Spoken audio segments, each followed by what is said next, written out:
En effet, la chirurgie arthroscopique permet de respecter au maximum la vascularisation et de rendre plus solide et plus précis le geste opératoire.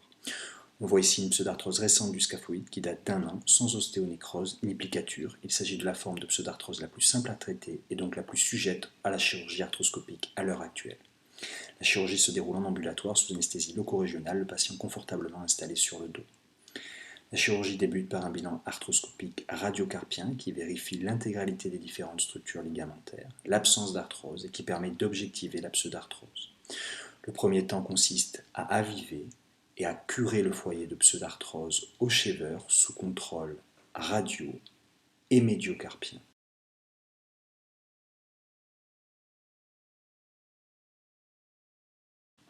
Une fois la pseudarthrose avivée sur toute sa surface, le foyer de pseudarthrose se déplace naturellement. Le deuxième temps consiste donc à réduire le foyer de pseudarthrose. Une aiguille maintient le scaphoïde en proximal, puis une broche transverse vient réduire le fragment distal sur le fragment proximal.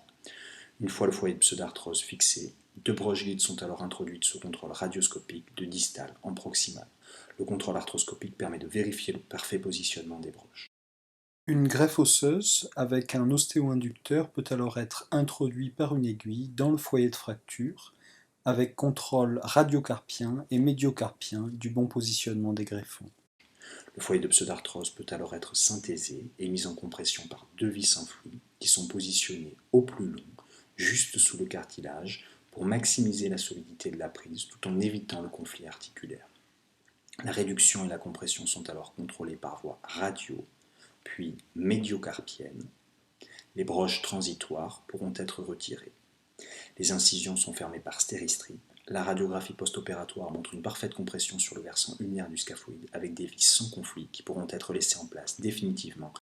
Une immobilisation paratelle amovible est indispensable pour 1 mois. Le rugby pourra être repris dès consolidation.